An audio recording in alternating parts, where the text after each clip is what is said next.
Hey guys, Andrew Esquivel here, back with another review, and today I'm going to be reviewing the Glowteck EXTREME360 LED headlight conversion kit to convert your halogen headlights into LEDs.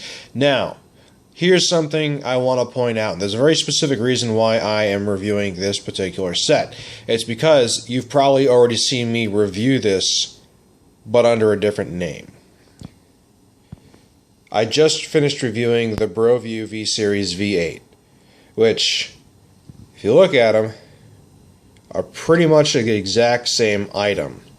And I want to bring attention to this because there are a tremendous amount of copycat manufacturers. You see, what happens is there's a blanket manufacturer that makes the product and can customize it a little bit, whether it's color or packaging and what have you.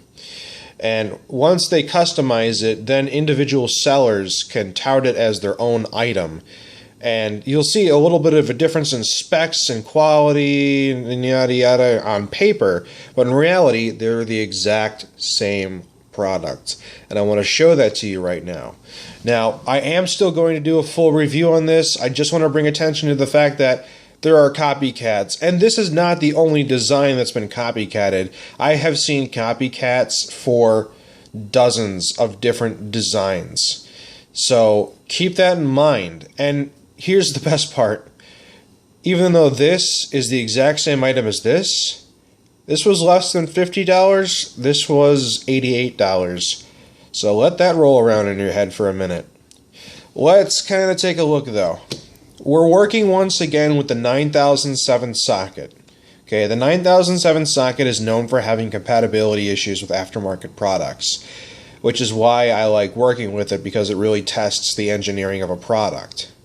This particular model claims to have 8,000 lumens combined between the two and pulls 76 watts according to the information and has a 2-year warranty. Now the BroView over here claimed 12,000 lumens and 72 watts and once again a 2-year warranty. So on paper they sound different, right? Well, let's take a look at them here. So let's pull one out just so you can get an idea.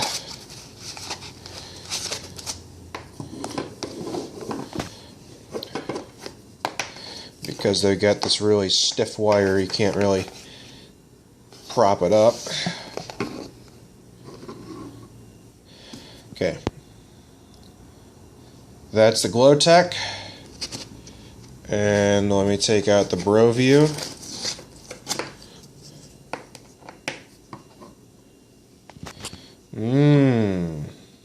Pretty similar. The only difference is the colors of the aluminum. So this is how they get you. They try to distinguish themselves by making it look different by adding different colors here and there. And there's customized branding and whatnot on some of them. But ultimately, from top to bottom, and I even checked to see what kind of diodes they were working with and the technology that are inside of both of these, and they're both using the exact same diodes, the exact same technology, the exact same design, the exact same concept for beam adjustment. I mean, look at the pins. Even the pins are exactly the same. I could swap out the controller, which is the next thing we're going to look at here. This is the Glowteck controller. It's a nice metal controller, good sturdy piece. Okay. Now we're going to bring out the BroView controller. Kind of put it right next to it.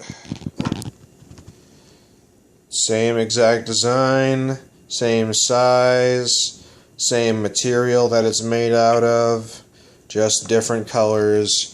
Even the connections over here, where it connects to the harness for the 9007 lights, are the exact same thing.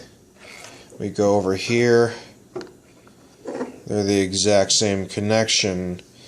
And to further illustrate this point, let's take a EXTREME360 and connect it to a BroView. As you can see here, it's a perfect fit because they're the exact same thing.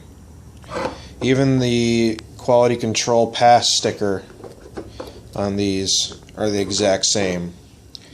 So you might be wondering, Andrew, are you even going to bother reviewing them all the way like you said you would? And yeah, I'm going to do it because I want to.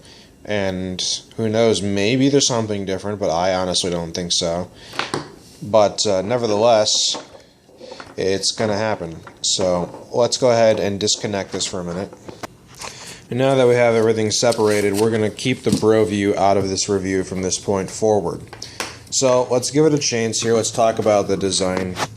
Okay, so we have the fan and heatsink right here on the bottom. And we have the gasket here that twists. Now there's a ball bearing sort of thing right here. And this is what allows you to move it. Because what happens is once this device is in the socket of your 9007 housing, the gasket will stay in place, but you're able to turn the bulb itself in what looks to be 1/4 turn increments. So this is theoretically how it allows you to adjust the beam angle. And while talking about beam angle, we're going to talk about these LEDs right here. So the top diode has a reflector that will make the light go top and to the side. So if you can imagine coming towards you and then to the left. And that's in order to try and mimic what a halogen does. Now the reason why halogens work so well in a halogen style headlight assembly is because from the center of the bulb radiating outwards in all 360 degrees there's light. And LEDs have a very hard time mimicking this. And because of that, we get things like beam scatter, patchy spots, in some cases really bad throw distance, and in other cases like with the Bro View here, we get completely unusable light for the most part. So the build quality itself is, you know, pretty good. The aluminum's all nice, the diodes are very well placed. You know, the construction of everything is very nice, but does it work is the main question. So we can, you know, talk about how nice it's made, but let's actually go see how well it works now. So one thing that makes the 9007 sockets a little difficult to deal with when it comes to aftermarket LEDs is the fact that the heatsink prevents you from putting the circular retainer lock on. And normally there's a way to get this on without having to modify anything. And in this case, the gasket just comes off, and we can place the retainer lock down there, and we can put the gasket back on. And just like with the Bro View, hold on, this is hard to do with one hand, we are able to get it all the way on without modifying the retainer lock at all. So this is truly plug and play. The documentation actually was much better than any other LED documentation I've seen before, because it was actually written in English and not broken English. So they recommended that the high beams face a certain direction and the low beams face a different direction. So we're going to go ahead and choose that by default. So here's the information that comes with the Glowteck lights versus the other ones. And as you know, I've been reviewing a number of different LED bulbs, and almost all of them had terrible broken English, and they're mainly written in Chinese, or some sort of Mandarin or Cantonese, I should say. But anywho, this is the first time I've ever actually seen one that's not broken English. So this is actually kind of helpful, because if you see right down here, the ideal position for the LED chips are to be facing the right and the left inside the housing. The high beams should be reflected upwards. Now, in this case, the high beams may be backwards, because in the diagram, it shows that the one reflecting upwards is the top diode, which suggests that's the high beam. But in my car, both on the BroView and the Glowteck, that's the low beam. So I'm going to try it in both positions, and whichever one works best is the one I'm going to use for the test here. But at least it gives us a good idea of what to aim for.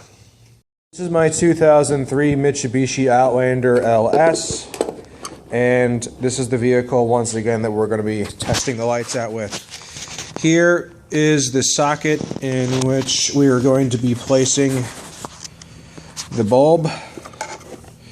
So, it goes in there until the gasket fits just right.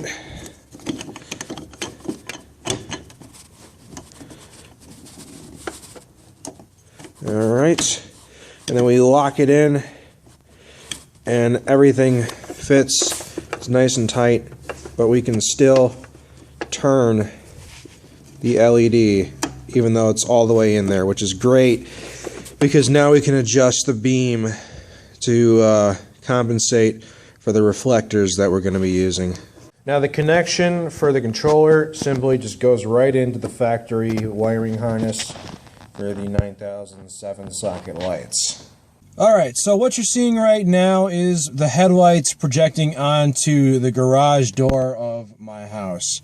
Now these are quote-unquote the low beams. Now the reason I say quote-unquote the low beams is because I have some suspicion that the controller is confused and is thinking my high beams are the low beams and the low beams are the high beams. And the only reason I say that is because this wouldn't be the first manufacturer that had a controller that had that issue. Now, here's the thing. What you're seeing right now is the low beams, and although it's just a little patchy, it could probably be honed in with a little bit of adjustment on the light bulbs. Currently, I have it set up exactly the way the diagram showed. So there's no actual adjustments been done yet, but there's still a big problem with these bulbs that was illustrated when I tried using the BroView bulbs, which, as we know, were a copycat brand that was more expensive. So if I turn on the quote-unquote high beams, we get this. So what this is troubling. So everything in front of us immediately just got pretty dim. And you'll see the lights are kind of emanating upwards, like way upwards. And we got kind of a circle thing going on here. But let's go back to low beam. This is low beam, high beam, low beam, high beam. Now that's a little bit troubling simply because, once again, we have an issue where directly in front of us it's going to be a dark path. And I'm going to drive around with both of these on after I've adjusted them to try and get the best pattern I can get out of both of them. And we're going to see just how well it does after adjustment. So let's go ahead and give that a shot. So right here I want to clearly demonstrate how important it is to adjust the lights because the reflector unit in every car is a little different. So if I just turn the light inside the socket, you'll see the pattern continues to change quite dramatically. And going back to what was probably the best pattern, which would be right about here for horizontal. And as we change it, you'll see it gets a little bit more funky as we go along. And really, it's just a matter of determining what is the best option. And you got to fiddle with it and play with it and see what you think is best. So these can all be adjusted, and it's, you know, because they don't emanate light 360 degrees like a halogen does, you're going to have to adjust them. So this is about as good as I can get the quote-unquote high beams. As you can see, it's, you know, I got a circular pattern with kind of a dead zone in the center and below it. So let me just kind of go back and forth between low beams and high beams here so you get an idea what's going on.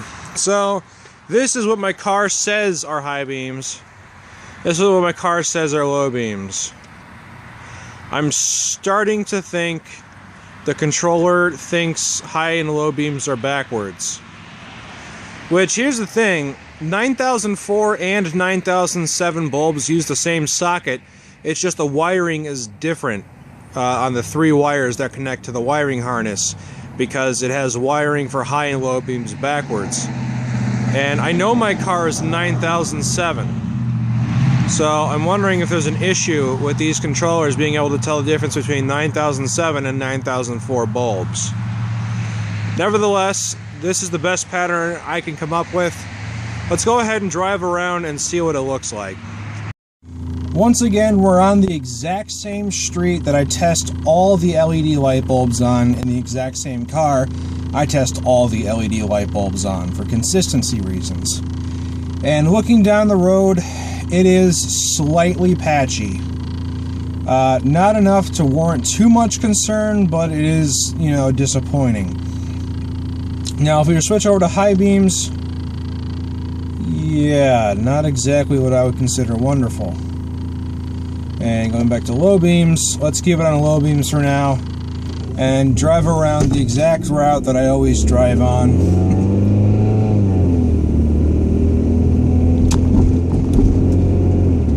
Give you guys a good idea. These streets are only dimly lit by headlights, or I'm sorry, by streetlights.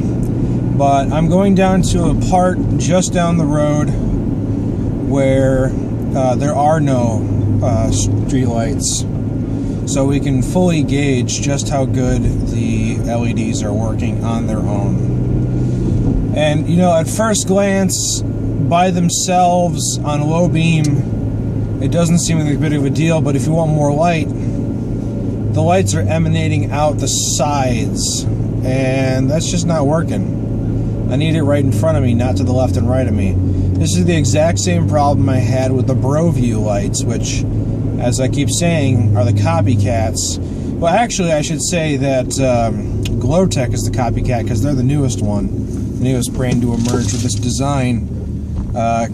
So, all the same design. And you know what's funny is there are copycats that don't even attempt to change the color or anything. They just use the same exact color scheme and all that, and different brand. So here we have a completely dark road, and this is as far as we can see. This is our usable distance. Maybe 30-40 feet out is where we can't consider it safe to see anymore. And this is where we hit our high beams. But the high beams are not doing anything. They make it worse. And even if these were perhaps the low beams by accident and the controller's getting it wrong, these low beams would be completely unacceptable. Switch back over to low beam mode, what the car tells me, and this is as good as it gets, folks. This particular design does not work right, even with adjusting. And the problem is, you can adjust for low beams, in this case, or what my car says are low beams, which are the top diode with the 2 reflectors, where, you know, and you can hone in for that, but that completely destroys the honing for the high beams and vice versa. I mean, quite honestly, the high beams don't have any reflectors, and I think they should. And it kind of stinks that it just switches the bulbs, or the diodes from the front to the, or I'm sorry, from the top diodes to the bottom diodes, instead of using both sets of diodes at the same time to increase the light, which is what I think they should have done. I think what would be an excellent design would be to keep this concept, do this exact concept, and put it on both the top and bottom diodes. And when you hit the high beams, just enable both diodes instead of just the top diodes, or just the low diodes. So that would, to me, seem like a solution that would work, because it's adding more light in a directionalized sense, or particular direction, you know, going down where it needs to go. So we're going to go down another kind of narrowish road here with not much light. And we're going to be switching back and forth. High beam, low beam, high beam, low beam, high beam, low beam, high beam, low beam, high beam, low beam. You get the idea. Just going to keep it on this, which is low beam, because this is honestly what feels the safest. And we're going to just head right back to where we were originally, because this review is pretty much over. Essentially, this is a copycat brand. There are several brands that use this exact same design, and honestly, pricing is not even the problem here, because the Glowteck brand, which is the exact same design as the BroView, is $50, whereas the BroView is $88. So price doesn't really dictate quality or craftsmanship or design in this case. And the worst part is, if you were trying to contact the manufacturer to get a warranty replacement, who is the manufacturer? You know who the person is who sells it under their brand name, but most of those brands only sell on Amazon. They don't have their own website. And the only way to contact them is through Amazon, and they can simply just not contact you or respond to your emails that you send to them. There's no telephone number. There's no email that works most of the time, even though there's a 2-year warranty. So people are buying these bulbs and they're burning out after just a month or two a lot. And now they have no way to contact the person that actually sells them under their brand name in order to get a refund or a replacement. And finding the blanket manufacturer for these bulbs is next to impossible. Because if you can't even contact the rebranders, how do you expect to contact the main manufacturer? Not to mention, the main manufacturer, the blanket manufacturer, is probably somewhere in China where most of these bulbs are coming from. Not going to be easy to find a Chinese website that sells these specifically under their particular name. And even then, they might not even do that. They might only sell them to companies that want to rebrand them, making warranty support even more difficult. So finding anything that says 2-year, lifetime, 1 year, disregard it. Everything is a complete gamble. Only order the bulbs if it's through Amazon, because at least then you have 30 days to try it, and if something happens, you can return it. Beyond the 30-day window, it's a complete gamble. I have seen time and time again people in the reviews complain that they simply cannot get a hold of the people who sell the bulbs, and thus cannot get a refund or a replacement, even though it's technically what they claim to be under their 2-year or lifetime warranty. So keep that in mind. Be very careful. All these bulbs are very gimmicky. LED lights have not hit a point where they've reached a design that meets satisfactory results yet for replacements for halogens. Unfortunately, I have a feeling it's going to be like that for a while. We're still in the beginning phases of it all. So be patient. When a bulb design does come out that does work, I'm going to try and get it and try it. Until then, everything is a complete gamble, and that's why I'm doing the research for you. So thanks for watching, guys. Don't forget to comment, rate, subscribe, show your friends, check out my other videos. I got plenty of them, and as always, I will see you next time.